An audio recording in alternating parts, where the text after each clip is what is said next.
నమస్కారం నట్కుమార్ గారు. నమస్కారం సార్, ఓ ప్రెస్ మీట్ లో శ్యామల పవన్ కళ్యాణ్ గారిని పీపీపీ అని సంబోధించింది. దీని వెనక అసలు అర్థం ఏంటంటారు? ఎందుకు ఆ విధంగా సంబోధించింది అంటారు? ఇప్పుడు పని లేని వాళ్ళకంటే ఏం మాట్లాడినా మనం అనుకుంటుంది. పవన్ కళ్యాణ్ గారికి పని ఉంది, పవన్ కళ్యాణ్ గారికి పని ఉంది. పవన్ కళ్యాణ్ గారు ఒక పక్క షూటింగ్, ఒక పక్క ప్రజల కోసం చూసుకోవాలి, ఒక పక్క దేశం కోసం మాట్లాడతారు. పని పాటు లేని వాళ్ళకి ఒక పోస్ట్ ఇచ్చారు జగన్మోహన్ రెడ్డి గారు. అమ్మ నువ్వు ఖాళీగా ఉంటావా అని అడిగారంట. అడిగితే నేను ఎప్పుడూ ఖాళీ అని అంటే ఆటోమేటిక్గా మీ దయవల్ల మాకు సినిమాలు లేవు అని చెప్పారంట. మీ దయవల్ల మాకు సినిమాలు లేవంటే అదేంటమ్మా అంటే ఏమీ లేదంటే ఆటోమేటిక్గా వైసీపీలో నువ్వు బిజీ అయిపోయావు కదా, అందుకే నీకు షూటింగ్ పిలట్లేదమ్మా అని చెప్పారు సార్. అందుకనే నాకు ఇక్కడ పని అవ్వట్లేదు, అక్కడ పని అవ్వట్లేదు అంటే ఏమీ లేదు తల్లి, నీకు ఒక మైక్ ఇస్తాను, ఆ మైక్ పక్కన కూర్చో, ఉదయం నుంచి సాయంత్రం దాకా నువ్వేం వాగుతావు వాక్కు అన్నాడంట. ఏం వాగినా పర్లేదు కానీ పవన్ కళ్యాణ్ తిట్టాలి, నువ్వు చంద్రబాబుని తిట్టాలి, లోకేష్ని తిట్టాలి, ముగ్గురిని తిట్టాలి, జైలుకి వెళ్తే బెయిల్ మాత్రం నేను ఇప్పిస్తాను నీకు అన్నాడంట జగన్ గారు. జైలుకి వెళ్తే బెయిల్ మాత్రం నేను ఇప్పిస్తాను, ముగ్గురిని మాత్రం తిట్టాలి అన్నాడంట. ఎంత దాకా తిట్టారంటే నువ్వు ఎంత తిడితే నీకు అంత అవార్డులు వస్తాయమ్మా, అవార్డుల కమిటీ చైర్మన్ మళ్ళీ పోసాని కృష్ణమూర్తిగా చేస్తాను అని. సరే ఆయన జైల్లో ఉన్నాడు కదంటే వచ్చేసాడమ్మా, రెస్ట్ తీసుకుంటాడు, మళ్ళీ అవార్డు కమిటీ చైర్మన్ చేస్తానంటే మనకెక్కడ రైట్ ఉందండి అవార్డు కమిటీ చైర్మన్ చేయడానికంటే? మన పార్టీకి అవార్డు కమిటీ చైర్మన్ చేస్తాను, అందుకే నువ్వు ఎంత ఎక్కువ తిడితే అంత నీకు అవార్డులు ఇస్తాము అని అన్నారంట. అంటే మరి ఈ మధ్యన అవార్డులు తిట్టిన వాళ్ళు అందరూ జైల్లో ఉన్నారు కదా అంటే అందుకేనమ్మా జైల్లో ఉంటే ఏముంది, జైల్లో కూడా నీకు ఏం కావాలంటే బెయిల్స్ కానీ అన్నీ నేనే అరేంజ్ చేస్తాను అన్నాడంట. అంటే ఆమె ఖాళీగా ఉంది కాబట్టి ఆయన చెప్పిన మాటకి ఈయన కూర్చొని ఉదయం లెగిస్తే తిట్టుకొని కూర్చుంది తప్ప దాంట్లో ఏవైనా సబ్జెక్ట్ ఉందా అని అడుగుతున్నా. ఇన్ని చెప్పడానికి కారణం ఏంటంటే జగన్మోహన్ రెడ్డి గారు ఒక సీట్ ఇచ్చారు, ఒక మైక్ ఇచ్చారు, తిట్టమని మొత్తం టోటల్గా ఒక స్క్రిప్ట్ ఇచ్చారు. ఆ స్క్రిప్ట్లో తిట్టుతూనే ఉంది ఆమె. ఇప్పుడు మొన్నటిదాకా బెట్టింగ్ యాప్స్ అయిపోయింది, దాంట్లో లోన్కి వెళ్ళాలి, ఓకే అదృష్టం సాత్తు ఏదో మేనేజ్మెంట్ ఏదో అయిపోయింది. ఇప్పుడు తర్వాత ఆటోమేటిక్గా చంద్రబాబు నాయుడు గారిని చాలా సీరియస్గా తిట్టినా, పవన్ కళ్యాణ్ గారిని సీరియస్గా తిట్టినా, ముసలి నక్కన్నా గుంట నక్కన్నా ఎన్నో అన్నా ఆడపిల్ల లేడీస్ రిజర్వేషన్ కోటాలోని బయటకు తప్పించుకుంది, లేడీస్ రిజర్వేషన్ కోటాలో బయటకు తప్పించుకుంది. ఓకే నేనేమంటానంటే మీరు మాట్లాడేటప్పుడు సబ్జెక్ట్ కోసం మాట్లాడండి. మీరు మాట్లాడే కోసం మొత్తం టోటల్గా ఏ అభివృద్ధి జరిగిందో, ఏ అభివృద్ధి జరగలేదో, సూపర్ 6 ఏం జరిగిందో, రేపు మొత్తం టోటల్గా ఏం చేయబోతున్నారో, ఆయన పంచాయతీరాజ్ శాఖగా ఏం చేయలేదో, ఏం చేయబోతున్నాడు, అటవీ శాఖ మంత్రిగా ఏం చేయలేదో, ఏం చేయబోతున్నాడు, సైన్స్ అండ్ టెక్నాలజీ ప్రకారం ఆయన ఏం చేశాడో, ఏం చేయలేదో, ఆల్రెడీ సనాతన ధర్మం ప్రకారం అంటున్నాడు ఆయన దేవుడు ఆయన గొప్ప అని చెప్తున్నాడు, అన్ని దేవుళ్ళు కూడా సనాతన ధర్మంలో కరెక్ట్గా ఉండాలి అంటున్నాడు, హిందూ కులమత భేదాలు లేకుండా ఉండాలి అంటున్నాడు. దాంట్లో ఆయన మాట్లాడిన దాంట్లో ఎక్కడ తప్పులు ఉన్నాయి? మీరు మాట్లాడటానికి మీరు ఎత్తండి, మాట్లాడండి, ఒక ఫోక్స్ పర్సన్గా మీరు మాట్లాడే రైట్ పూర్తిగా ఉంది మీకు. కానీ మాట్లాడేటప్పుడు ఎదుటి వాళ్ళని మనం కించపరిచే విధంగా మాట్లాడొద్దు. ఇప్పుడు నాకు కూడా వచ్చు మిమ్మల్ని కించపరిచే విధంగా, కానీ నేను మాట్లాడను. నాకు సంస్కారం ఉంది, సబ్జెక్ట్ ఉంది, అన్నీ ఉన్నాయి.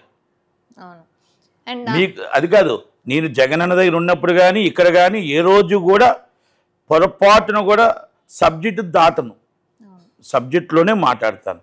ఎందుకంటే ఆడపిల్లలను గౌరవించడం మన హిందూ సాంప్రదాయం కనుక ఆ సాంప్రదాయాన్ని నేను గౌరవిస్తాను. కనుక మీరు ఎదుటి వాళ్ళు మాట్లాడేటప్పుడు కూడా మీకు గౌరవం, మీ సాంప్రదాయం మీకు ఉంది అంటే మీ సాంప్రదాయం ప్రకారంగా మాట్లాడతారని నేను అనుకోను. ఎందుకంటే మీ తల్లిదండ్రులు మీకు నేర్పించింది, మీకు ఏజ్లో ఉన్నవాళ్ళు బాగున్నారా సార్, నమస్కారం సార్ అంటాం.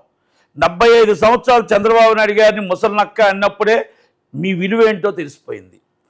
ఈజ్ గ్రేట్ స్టార్ అని పవన్ కళ్యాణ్ గారు, is deputy CM Pawan Kalyan గారిని గుంట నక్క అని అన్నప్పుడే మీ విలువ ఏంటో తెలిసిపోయింది. మీ తల్లిదండ్రులు ఏ పెంపకంతో పెంచారో మీకు అర్థమైపోయింది.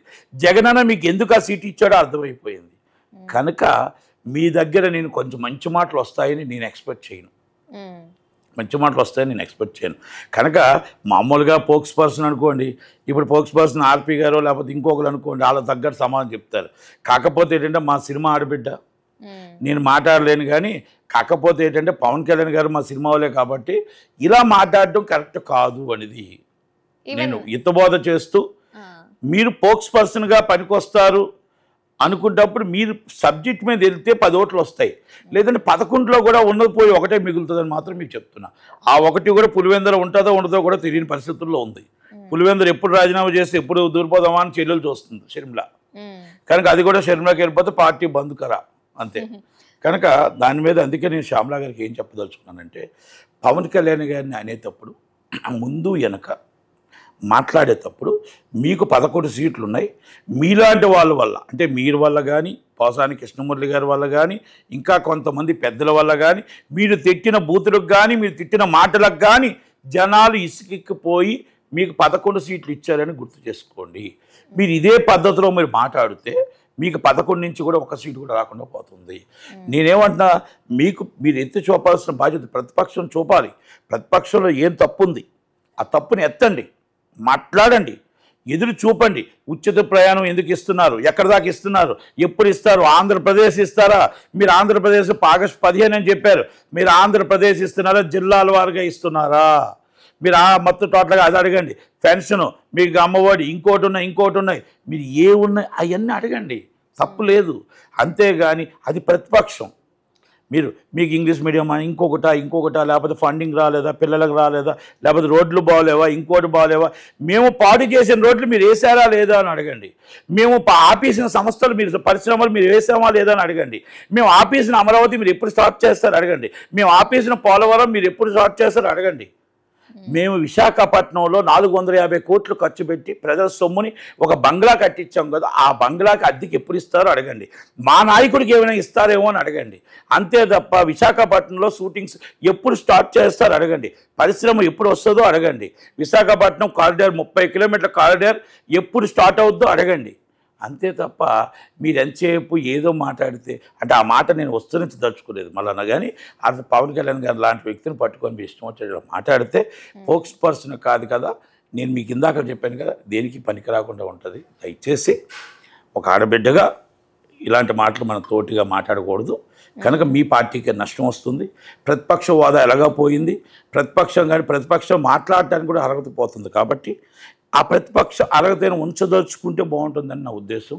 కనుక ఇక మీదటైనా మాట ఆడేటప్పుడు ఎదుటి వాళ్ళు పెద్దవాళ్ళ చిన్నవాళ్ళ, మనకంట వయసులో పెద్దవాళ్ళ అనేది ఒకసారి తెలుసుకొని మాట్లాడితే బాగుంటుంది అనేది. అంత పెద్ద సమావేశాన్ని ఏర్పాటు చేసింది కేవలం ఒక చాక్లెట్ కోసమేనా అని చెప్పి పవన్ కళ్యాణ్ గారిని నిందిస్తున్నారు. అంత పెద్ద సమావేశం చాక్లెట్ కోసం ఏముంది? మోడీ గారు వచ్చారు, మోడీ గారు ప్రేమతో చాక్లెట్ ఇచ్చారు. ప్రేమతో చాక్లెట్ ఏమి ఇచ్చారంటే, ఎందుకు ఇచ్చారంటే ఆయన మీకు అక్కడ అర్థమవుతుంది లేదు, చంద్రబాబు నాయుడు గారు అక్కడ కూర్చున్నారు. అక్కడ ఆయన మొత్తం టోటల్గా is the friend, is a great deputy CM అని పవన్ కళ్యాణ్ గారు మాకు బీజేపీతో అత్య సన్నిహితుడు, అత్య స్నేహితుడు. నాకు కావాల్సిన వాడు, ఇదిగో నాకు కావాల్సిన వాడికి నేను చాక్లెట్ ఇస్తున్నాను అన్నాడు. అంటే నోరు తీపి చేస్తున్నా, ఈ అమరావతి పూర్తి చేస్తున్నా, తీపి చేస్తున్నా, రేపు కాబోయే సీఎం నువ్వే అని చెప్పనకే చెప్పాడు. రేపు కాబోయే సీఎం మీరే, పవన్ కళ్యాణ్ జీ మీరే సీఎం. బీజేపీ తరపున అవ్వచ్చు, జనసేన తరపున అవ్వచ్చు. మాకెప్పుడు బీజేపీ తరపు నుంచి మా నాయకుడిగానే మేము అనుకుంటాం, నా ఫ్రెండ్గా అనుకుంటాం అని ఎందుకు అర్థం చేసుకోవట్లేదు? ప్రజలందరికీ అర్థమయ్యే అవి ఉండాలి. ఎందుకంటే ఎప్పటికైనా మా ఆంధ్రప్రదేశ్ రాష్ట్రంలో మీరు సీఎం అని అక్కడ కూర్చున్నా కూడా ఆయన క్రెడిబిలిటీకి ఆయన ఒక ప్రధానమంత్రి పిలిచి చాక్లెట్ ఇచ్చాడంటే ఇట్స్ ఎ గ్రేట్గా చెప్పుకోగలగాలి. అది చాక్లెట్ ఇచ్చాడా, పువ్వు ఇచ్చాడా, షేక్ హ్యాండ్ ఇచ్చాడా కాదు. అంతమందిలో పవన్ కళ్యాణ్ గారిని పిలిచారంటే ఈజ్ గ్రేట్ కదా, మనం అది గ్రేట్ అనుకోవాలి. కానీ అమరావతి పూర్తి చేస్తున్నాం, పవన్ కళ్యాణ్ జీ ఇదిగో చాక్లెట్, నోరు తీపి చేస్తున్నా, అమరావతి పూర్తి చేస్తున్నాం, రేపు 29లో సీఎం నువ్వే అని ఎందుకు అనుకోవద్దు? అంతే కదా, ముఖ్యమంత్రి పక్కన ఉన్నా కూడా ఆయన పిలిపించారంటే గ్రేట్ కదా. మరి అది గ్రేట్ అనుకోవాలి. కానీ మనం వచ్చి ఆ దాంట్లో ఇది తప్పు చేసి అది తప్పు చేసి కాదు. చాక్లెట్ ఆయన తెచ్చిచ్చింది చాక్లెట్ కాదు, అభిమానం తీసుకొచ్చాడు. అభిమానంతో బాగున్నావా అని అంటే కూడా ఎంతో గొప్ప విషయం. కనుక అంతమందిలో ఆయన క్రెడిబిలిటీ ఆయనకి ఇచ్చాడు కాబట్టి చాలా గ్రేట్ అనుకోవాలా. కనుక బీజేపీకి ముఖ్యమైన వ్యక్తి అనుకోవాలా, బీజేపీకి ముఖ్యమైన నాయకుడు అనుకోవాలా. ఆయన ఏ రోజు ఏదైనా సరే బీజేపీలో కీలక నాయకుడు అనుకోవాలా.